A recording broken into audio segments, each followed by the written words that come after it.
Hello everyone, welcome back to OFW, Only for the Woke. I'm Ryan and today kasama natin si Haya para talakayin ang mga tunay na struggles ng OFW. Yung challenges sa trabaho, mental health, at financial pressures na madalas hindi nakikita. Let's get into it.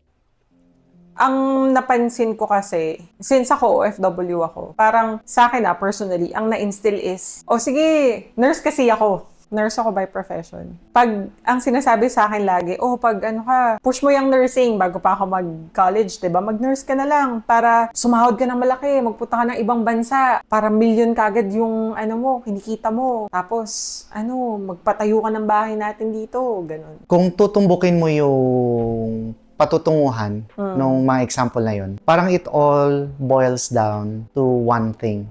Money. Sa tingin mo bakit? Money kasi feeling ko yun yung kailangan ng smallest unit which is family sa Pilipinas. Pag wala kang pera, wala. And alam naman natin kung gaano kahirap yung buhay sa Pilipinas. So ang thinking ng tao, makibang bansa ka para pag nagpunta ka sa ibang bansa, mataas yung value ng pera. Pagdating dito, pwede mo nang ipadala, malaki yung value. So may ambag ka sa sa economy. Sa economy. Oo, parang ganon. Kasi parang napapansin ko kadalasan sa mga balita, sa mga write-ups about working abroad, parang nasa-sensationalize siya eh. Maganda ang buhay, dito ka kikita ng malaking pera. Pero yung pera na iniisip natin na makakatulong sa pamilya, like the smallest unit ng society, malaki rin na naitutulong sa bansa. Pero for you as an individual, ano ang nagiging tulong sa'yo? May tulong ba? Nakakaramdam ka ng Walang tulong walang sa akin. tulong sa'yo? Emotionally, nakakadagdag? I wouldn't say na hindi comfortable yung buhay ko. Hindi, I wouldn't say na super comfortable ng buhay ko dahil nasa ibang bansa ako. Para sa akin, kung nasa Pilas ako, katulad ng sinasabi ko, I wouldn't let myself in a situation na hindi ako magiging comfortable. Kasi yun yung sarili kong, kumbaga, pangarap. Dahil nga sa pinag-usapan nila na, pag nakapag-abroad ka na, mataas yung level mo. Kasi nga, iba yung currency eh. Kung i-convert mo yung sahod, pinaka-basic na sahod, for example, dito, minimum na sa nakikita ko, aabutin ng mga magkano? 50,000 pesos, yung mababang sahod na pag kinumpara mo sa Pilipinas, yung same role, mas super baba, di ba? Mababa talaga yung sahod. Yung minimum wage natin sa Pilipinas. So, hindi ako agree na ginagawa nila yon kasi nga, yung cost of living dito sa ibang bansa, iba eh. Mas mataas kumpara sa Mas Pilipinas. mataas kumpara sa Pilipinas. Mas mataas kumpara sa Pilipinas. Feeling ko kailangan tanggalin nila yung ganong klaseng connotation kasi may buhay din tayo eh. Alam mo yun, na binubuo. Since tinatawag naman tayong mga bagong bayani or modern day heroes being an OFW, ano naman ang take mo kapag nire-relate ka sa Balikbayan Box tsaka sa Pasalubong? Kumbaga, doon na sila nakafocus eh, na Balikbayan Box, padala, pero in reality, walang napag-uusapan about you as a person. Paano mo na-develop yung sarili mo? Paano mo na-iraos yung career growth kung meron man? Paano mo naman nalagpasan yung mga downfall being away from the family? Tagapadala, Balikbayan Box, Walking ATM, ganon. Again, sa akin, naiintindihan ko kung saan sila nanggagaling because of history, kung ano yung culture na meron tayo, kung ano yung mga values na tinuro sa atin nung nasa school pa tayo, kahit yung pamilya, di ba? Mga pamilyang Pilipino, kung ano yung, paano nila pinapalaki yung mga anak nila. Kaya naiintindihan ko kung saan yung angle nila. Pero it doesn't mean na tama. Kasi una sa lahat, kaya din naman yung isang tao nagiging successful in general dahil sa effort na nilagay nila sa sarili nila para mapunta sila kung nasaan man sila. And same goes to other people na hindi nasa ganong ka-pleasant na situation. Kasi naniniwala ako na nasa sarili mo pa rin yun eh. Kung ano yung tatahakin mo, kung ano yung pipiliin mo. Hindi mo pwedeng sabihin na, okay, pagpapasa Diyos ko na lang or bahala na si universe kung anong mangyayari. Hindi ganun. Kasi nasa iyo yung gawa eh. Di ba yun nga yung sinasabi nila. Yung tingin nila na parang, size 9, pag uuwi ka, kailang ka uuwi, pag Pasko, or pabili naman ng dyan, iPhone dyan, or kahit yung lumang cellphone mo na lang. Parang, sino may sabi sa'yo bibili ako ng bagong phone? Di ba? Hindi ko naman kailangan eh. Hindi ko naman kailangan bumili ng bagong phone. Or pag nagsabi na, size medium ako medium, kahit isang t-shirt lang. Bakit? May patabi ka ba?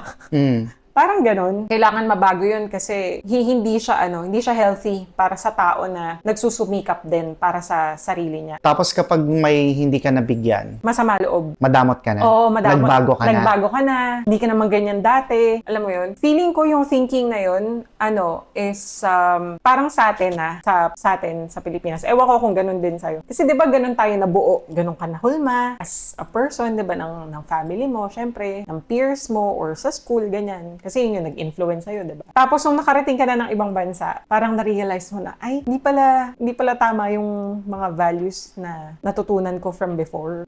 Kaya parang pagdating mo sa Pilipinas, pagbalik mo, dahil iba na yung kinakarry mo na principle tsaka value, talagang iba ka na sa kanila. So sila, bilang hindi naiintindihan kung ano yung dinanas mo, kung ano yung natutunan mo, at kung ano yung namulat sa'yo ng ibang bansa ka, parang sila sarado talaga yung isip. Hindi nila makikita kung saan ka nanggagaling. Feeling ko, not unless iparealize sa kanila ng political leaders kung ano ba talaga yung situation sa ibang bansa, pag ng ibang bansa ang isang modern day hero nila or OFW nila, dun lang maintindihan ng mga Pilipino na nasa bansa natin ngayon na, ganito pala yung situation. Ganun. Sa tingin mo, yung ganyang klase ng thinking, matuturing mo ba siyang cultural or generational? Kasi nakailang dekadang generation ng mga OFWs eh. If I am not mistaken, mga early 1920s or 1930s, dyan nag-start mag-migrate or maging migrant workers yung mga Pilipino. Sa tingin mo, alin sa dalawa na yon ang pinanggagalingan ng ganyang klase ng thinking? Feeling ko both. Kasi dahil na-expose tayo sa ibang nationalities dahil sa colonization na nangyari. Tapos nung nag-open sa atin yung ibang bansa na, sige, welcome kayo dito, pero ang trabaho nyo ganito. Feeling ko parehong factor yun eh, na na-carry on na, hanggang ngayon. So, feeling ko para siyang disease na Uncurable or hopeless case? Hopeless or uncurable sa ngayon na nangyari nung 1930s, tulad nga ng sinabi mo, tapos nag-spread parang pandemic. Parang ganun. Pero kung tatanungin kita on a personal level, since nurse ka by profession, how do you take it na you're working in a corporate world at the moment, and then you chose to leave behind kung ano yung talagang pinag-aralan mo, you mastered for many years, tapos napunta ka sa ibang industry.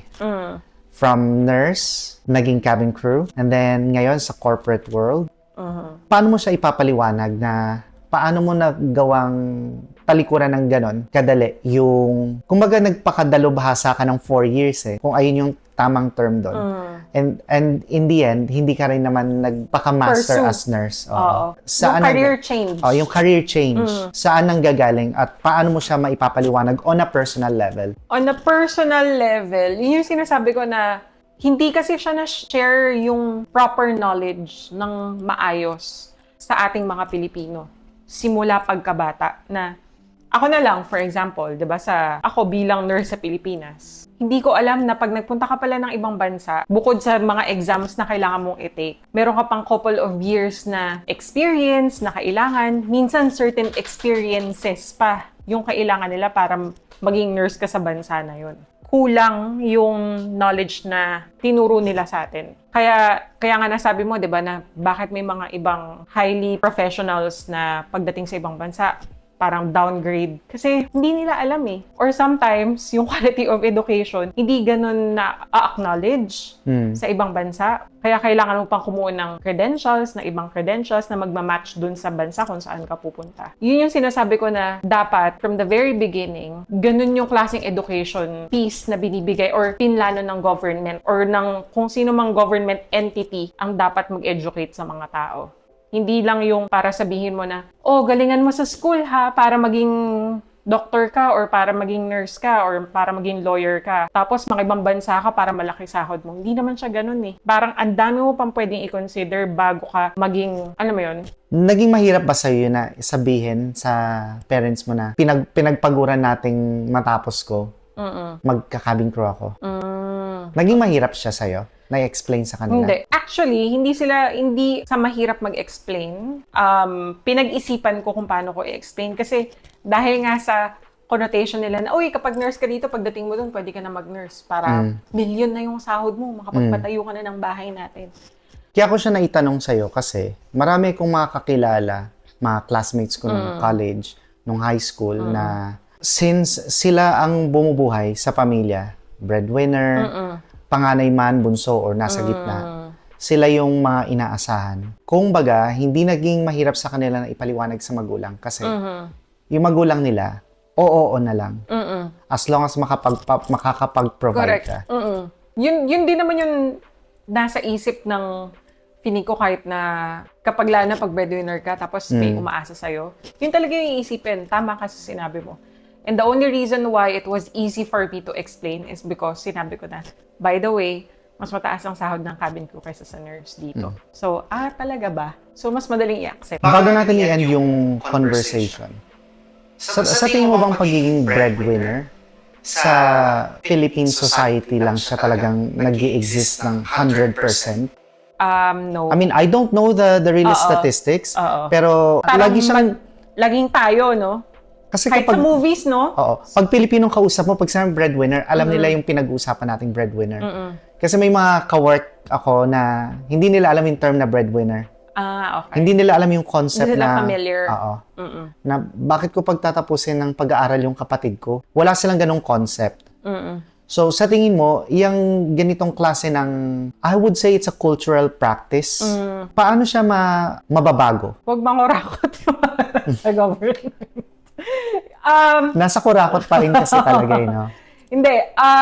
Feeling ko, may pinaniniwalaan yung tao na mag-lead sa kanila. Feeling ko, gamitin natin yun, nabigyan ng proper education, yung mga tao, hindi ko sinasabing education na degrees or diploma, yung content ng binibigay yung education sa mga tao, dapat yung reality towards sa nangyayari outside of the Philippines. Kasi, parang nasa loob tayo ng isang bubble, tapos naniniwala lang tayo sa kung anong meron tayo sa loob. Dahil din sa mga kwento na nanggagaling sa labas. Exactly. Diba? Correct. Ganun lang. Tapos, potentially, or I would say, hypothetically, maaaring merong ino-omit na information din para merong certain control dun sa dapat malaman ng tao. Naniniwala rin naman ako dyan na since binanggit mo yung government, kung meron tayong magandang education system sa Philippines, bakit mo iasa sa breadwinner? Kung maayos yung education system ng gobyerno natin, lahat yan magpupush na maging successful not because of the degree of or because of the profession that you're aiming for, yung skill mo. Kasi ang daming trabaho. Totoo yun. There are hundreds of job opportunities na pwede mong pasukan. Yun lang yung dapat mong malaman. Saan ka ba pwedeng mag-match? At least, by the end of the day, kung mag-decide ka man ng mga ibang bansa, it's not because breadwinner ka or may kailangan kang suportahan. It's because yun yung gusto mong mangyayari sa buhay mo. Exactly. And because of that, thank you very much. Thank you.